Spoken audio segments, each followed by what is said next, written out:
Welcome to the Real Fake News. I'm your host, Jesse Bertel. Today I will discuss the media coverage of the 2016 Democratic presidential primary race in a little game I call Real Fake News. Let's play Real Fake News. In real news, Bernie Sanders officially endorsed Hillary Clinton as the Democratic presidential nominee. Wait, what? No, he didn't. Bernie Sanders wouldn't do that, would he? I am proud of the campaign we ran here in New Hampshire and across the country. Our campaign won the primaries and caucuses in 22 states. And when the roll call at the Democratic National Convention is announced, it will show that we won almost 1,900 delegates.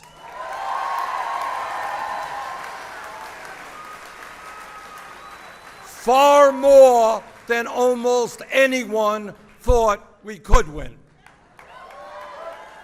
But it is not enough to win the nomination.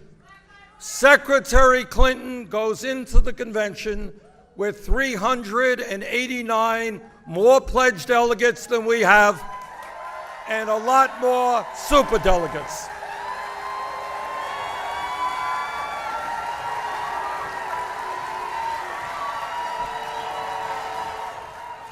Secretary Clinton has won the Democratic nominating process.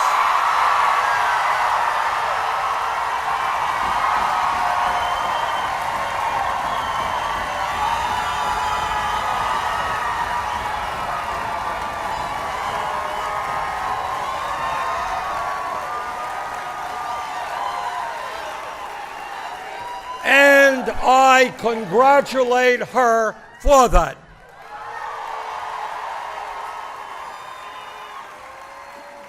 She will be the Democratic nominee for president, and I intend to do everything I can to make certain she will be the next president of the United States.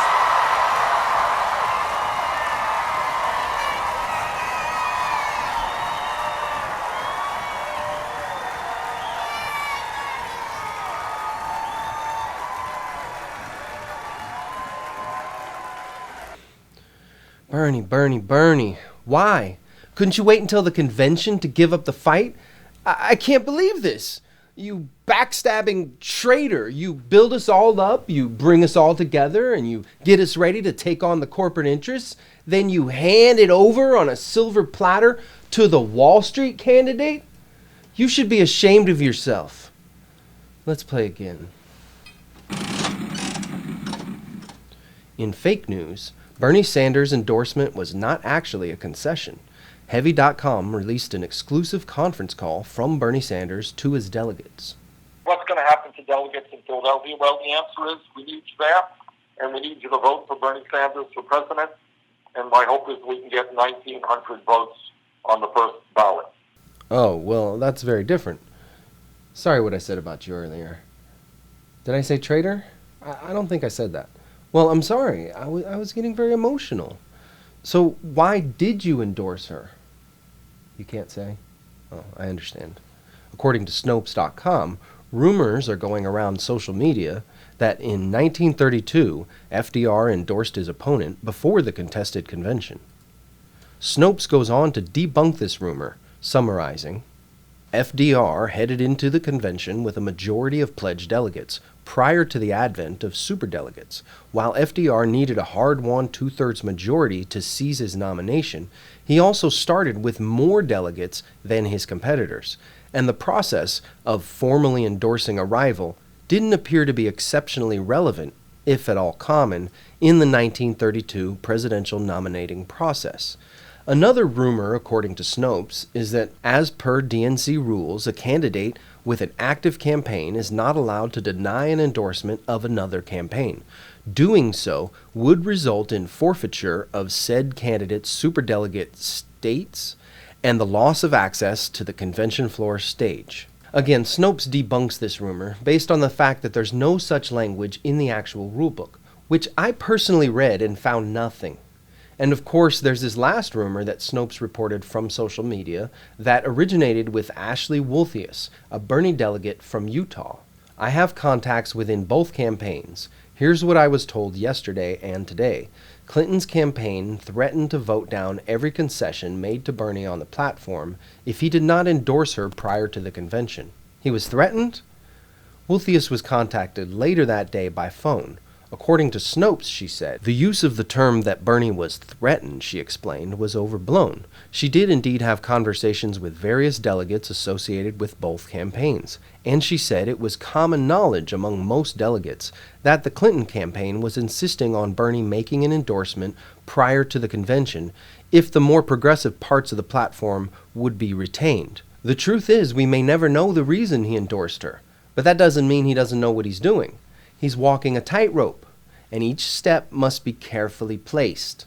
The only thing that matters right now is that he's still campaigning, so it may look like he's down, but he's clearly not out. He's like Rocky. When you think he's finished, boom! Hard left and the right combination. What is keeping him up, Bill? I don't know.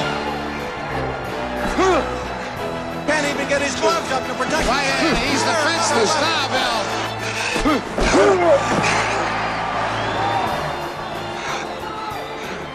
Down, down, stay down. Paulo dancing around with his arms in the air.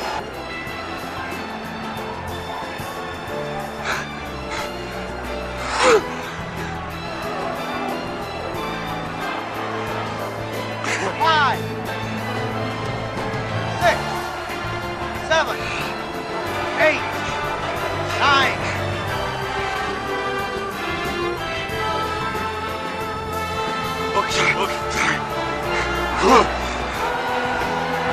Apollo can't believe it.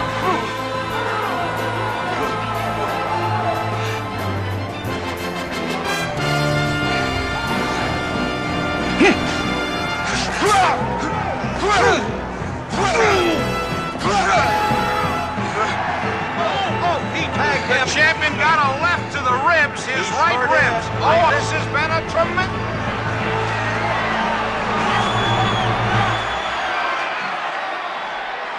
Okay, champ.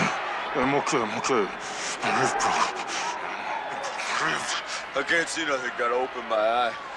Come here, man. I don't want to do it. Come on, come here. Come here. Okay, try it. Cut it. My God. You're bleeding inside, champ. I'm gonna stop the fight. Hey, you ain't stopping nothing, man. You ain't stopping nothing. You stop this fight, I'll kill you. I won't stop. I'm going. You want to go?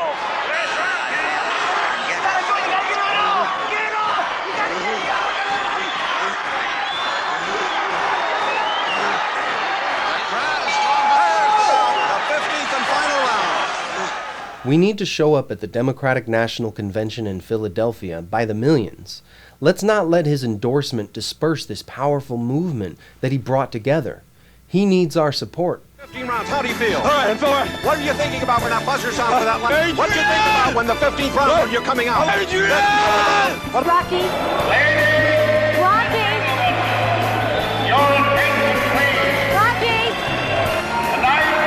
Rocky. Okay, Rocky, we get the point. Let's play again. In real news, according to the Philadelphia Inquirer, Philly airport workers vote to strike during the DNC. Well, that might make it difficult for everyone to get there. I will be shooting my next documentary film, Revolution in Philadelphia. I hope this doesn't affect my flight. It seems very convenient to hold a strike on the same week as the Democratic National Convention. RT reports, Service Employees International Union, SEIU, Local 32BJ, is demanding the right to unionize airport workers and calling for a $15 minimum hourly wage, an end to irregular scheduling, a clearer paid sick leave policy, and a fair disciplinary system. Should the strike go forward during the Democratic Convention, It may result in extended delays for anyone trying to get in and out of Philadelphia. Son of a... Now, why the hell would anyone want to do that? It's almost like the SEIU intentionally doesn't want a lot of people showing up at the convention. We need Hillary Clinton. Hillary will do it. We need Hillary Clinton. We need Hillary Clinton. Hillary Clinton. Hillary Clinton is the one. We need Hillary Clinton. We really do. Oh, now it makes sense. Hillary Clinton fights dirty, but we're stronger. This whole primary race has been riddled with voter suppression and outright election fraud, as I covered extensively in my previous episodes. So, if you've been following the Bernie Sanders campaign, you've probably seen at least a few things that made you angry. Let's face it, if you're awake, you should be angry. But we can't let our anger guide us. The war machine feeds off of aggression. It gives reason for more destruction. But after all, it's only a machine. We need to differentiate ourselves from the rest of the Democratic Party by how we treat each other. Let's play one more time. In fake news, Bernie Sanders' endorsement of Hillary Clinton was a political move. George Ramos spoke with Ralph Nader about Hillary Clinton's coronation. I always believe, Jorge, in voting your conscience, not tactical votes, not least worst votes. If you do tactical least worst votes, you lose your bargaining power over the candidates. They never look back when you basically say to them, well, I don't like either candidate, but you're not as bad as the other one. Mr. Nader, in 2008, you criticized Hillary Clinton by saying, and I'm quoting, she was looking for a coronation. Do you still think the same? Well, she was until Bernie Sanders came along, and I think his endorsement today was very dignified. He basically didn't slobber over her. He basically went through all the promises she made in response to his pressure on student aid, on immigration reform, on minimum wage, on criminal justice reform, on environment and climate change. I thought it was a really brilliant statement. I have it here. Yeah. I urge everybody to read it, because he set her up for political betrayal, which would allow him to enlarge his civic mobilization movement. Hillary Clinton is the presumptive Democratic nominee. But that doesn't mean the fight is over. Bernie Sanders is still asking delegates to vote for him on the floor of the convention. So let's give them their chance to vote before tearing the leader down that we lifted up so high. I will be in Philadelphia from Sunday, July 24th through Friday, July 29th. Join me on youtube.com/walkingeyetv, on facebook.com/therealfakenews, and on twitter.com/realfakenews1, as I provide live stream updates from delegates inside, as well as daily coverage from outside the Democratic National Convention. And I will show you what you won't see in the real news. And that's the Real Fake News. Thanks for watching, and please subscribe to my Walking Eye TV channel. Real fake, real fake, real fake, real fake news. This program is brought to you in part through the generous support from viewers like you. If you like this program and would like to see more programs like these, please show your support by clicking on the support link on my Walking Eye TV channel and donating any amount. You can also show your support for production of my new documentary film, Revolution in Philadelphia, on gofundme.com/filmphillydnc. I would like to give a shout out to Andy Galipeau, John Ford, and Melanie Coulter for helping me with the necessary research to make this episode possible.